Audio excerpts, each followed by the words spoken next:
ત્રીજી તરફ આગળ વધીએ તો ગુજરાતમાં ભ્રષ્ટાચાર શબ્દ હવે રોજનો થઈ ગયો છે। વધુ એક વિકાસના કામમાં ભ્રષ્ટાચારનો ખુલાસો થયો છે। આધુનિક ગાર્ડનને બદલે દેખાય છે માત્ર ને માત્ર બાવળિયા અને અધિકારીઓ માલામાલ થઈ ગયા। વિકસિત ગુજરાતમાં વિકાસ માત્ર કાગળ પર જ હોય તેવો ઘાટ ઘડાયો છે। વાત છે દ્વારકાની કે જ્યાં એક નહીં 12 ગામમાં ભ્રષ્ટાચાર અંગે ઘટસ્ફોટ થયો છે। सबका साथ सबका विकासની મોટી મોટી વાતો વચ્ચે થયું છે એવું કે ગુજરાત ઇકોલોજી કમિશનના અધિકારીઓ અને ભ્રષ્ટ કોન્ટ્રાક્ટરે સાથે મળીને સ્માર્ટ ઇકો વિલેજ પ્રોજેક્ટ અંતર્ગત મોટો ભ્રષ્ટાચાર કરી કરોડો રૂપિયા ચાઉ કરી દીધા છે। સ્માર્ટ ઇકો વિલેજ પ્રોજેક્ટ અંતર્ગત ગામમાં મૂળભૂત સુવિધાઓ વધારવા માટે ગ્રામ પંચાયત અને સ્થાનિક લોકોને સાથે રાખી વિવિધ કામોના ઠરાવ કરવાના હોય છે, જેમાં સીસીટીવી કેમેરા, પીવાના પાણીની વ્યવસ્થા, આધુનિક ગાર્ડન, સારા રોડ રસ્તા વગેરે જેવા કામો માટે સરકાર તરફથી પ્રત્યેક ગામમાં ₹3 કરોડની ગ્રાન્ટ ફાળવવામાં આવી હતી। દ્વારકા તાલુકાના શિવરાજપુર, મકનપુર, મોજપ, અમુસર, શામળાસર જેવા 12 ગામની પસંદગી સ્માર્ટ ઇકો વિલેજ તરીકે જીઈસી દ્વારા કરવામાં આવી હતી। ગામ લોકો વિકાસની કાગડોળે રાહ જોતા રહ્યા અને વિકાસ થયો પણ માત્ર કાગળ પર જ।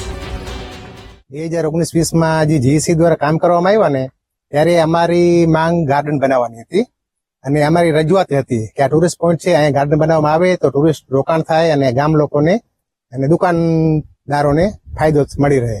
ત્યારે જીઈસી ના અધિકારીઓ એવું અમને કીધું કે ભાઈ તમને મંજૂરી ઉપરથી મળી નથી એટલે ગાર્ડન બનાવવામાં આવેલ નથી।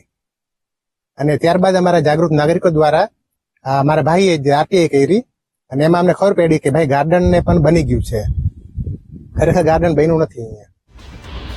શામળાસર ગામે જીઈસી દ્વારા કરેલ કામગીરી અંગે વીટીવી ન્યૂઝે રિયાલિટી ચેક કરતા સામે આવ્યું છે કે વર્ષ 2019માં ઇકો વિલેજ હેઠળ 3.70 એકરમાં 1.25 કરોડનો બગીચો બતાવીને આસોપાલવ ગાર્ડન કન્સલ્ટન્ટના બધા બિલ મંજૂર થઈ ગયા, છતાં ગામમાં કોઈ આધુનિક બગીચો જોવા મળ્યો નહીં। જોવા મળ્યા તો માત્ર બાવળિયા, માત્ર કાગળ પર કામગીરી કરીને મળતિયા અધિકારીઓ અને કોન્ટ્રાક્ટરો કરોડો રૂપિયા ચાઉ કરી ગયા છે। વીટીવી ન્યૂઝના સંવાદદાતાએ આરટીઆઈ કરનાર સાથે વાત પણ કરી તો સાંભળો શું જાણવા મળ્યું। જેમાંથી એક ગાર્ડન આવે છે શામળાસર ગામમાં, જેમાં 3 થી 4 એકર જમીન એ લોકોએ ફાળવી અને ચૂકવણા કરી દીધેલા છે। એવા અમને સમાચાર મળ્યા એટલે અમે જીઈસી પાસેથી માહિતી માંગી કે તમે અમારા ગામમાં શું શું કામ કરેલા છે, જેમાં ગાર્ડનનું કૌભાંડ સામે આવ્યું કે ગાર્ડનનું કામ કરેલું છે પણ શામળાસર ગામમાં ક્યાંય પણ ગાર્ડન જેવું કે એક ફૂલ પણ વાવેલું નથી। અત્યારે જે પણ સ્થળ છે અહીંયા ફક્ત ને ફક્ત ગાંડા બાવળો ઉભેલા છે। આધુનિક ગાર્ડનનું આ મોટું કૌભાંડ સામે આવ્યું છે ત્યારે સવાલ એ થાય કે જવાબદાર ભ્રષ્ટ અધિકારીઓ અને કોન્ટ્રાક્ટર વિરુદ્ધ કડક કાર્યવાહી થશે કે કેમ। અશોક માણેક, વીટીવી ન્યૂઝ, દ્વારકા। વિકસિત ગુજરાતમાં કરોડોના વિકાસ કાર્યો થાય છે પણ સાહેબ માત્ર કાગળ પર। વીટીવી ન્યૂઝ દ્વારકામાં રિયાલિટી ચેક કરવા ગયું અને ભ્રષ્ટાચારનું મોટું કૌભાંડ ઝડપી પાડ્યું। દ્વારકાના 12 જેટલા ગામોની પસંદગી જીઈસી એટલે કે ગુજરાત ઇકોલોજી કમિશને કરી હતી, જ્યાં કરોડોના વિકાસ કાર્યો થવાના હતા, પણ સ્માર્ટ ઇકો વિલેજ પ્રોજેક્ટમાં જીઈસીના ભ્રષ્ટ અધિકારીઓ અને કોન્ટ્રાક્ટરની થઈ ગઈ મિલીભગત અને થઈ ગયો મોટો ભ્રષ્ટાચાર। શામળાસર ગામે 3.70 એકરમાં 1.25 કરોડનો બગીચો બતાવીને આસોપાલવ ગાર્ડન કન્સલ્ટન્ટના બધા બિલ મંજૂર થઈ ગયા। અમારા સંવાદદાતા ગયા એ જગ્યાએ કોઈ અત્યાધુનિક ગાર્ડન નથી, ત્યાં છે તો માત્ર બાવળિયા।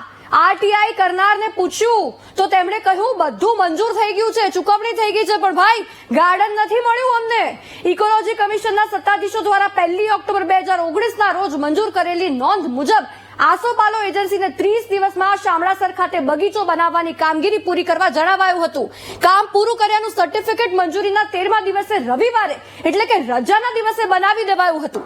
ઇકોલોજી કમિશનના તત્કાલીન ક્લસ્ટર મેનેજર કૃપા Jha, senior project manager Nishchal જોશીએ 2 નવેમ્બર 2019માં સહી સિક્કા કર્યા હતા। કુલ ₹1,26,20,687 નું ચૂકવણું 2 તબક્કામાં કરાયું હતું। પૈસા અપ્રૂવ થઈ ગયા, કોન્ટ્રાક્ટરને મળી ગયા, તો ભાઈ ગાર્ડન ક્યાં? સબકા સાથ સબકા વિકાસ, પણ આમ કામ કરી જાય છે ભ્રષ્ટ અધિકારીઓ, કોન્ટ્રાક્ટરોનો સાથ અને થાય છે માત્ર એમનો ને એમનો જ વિકાસ।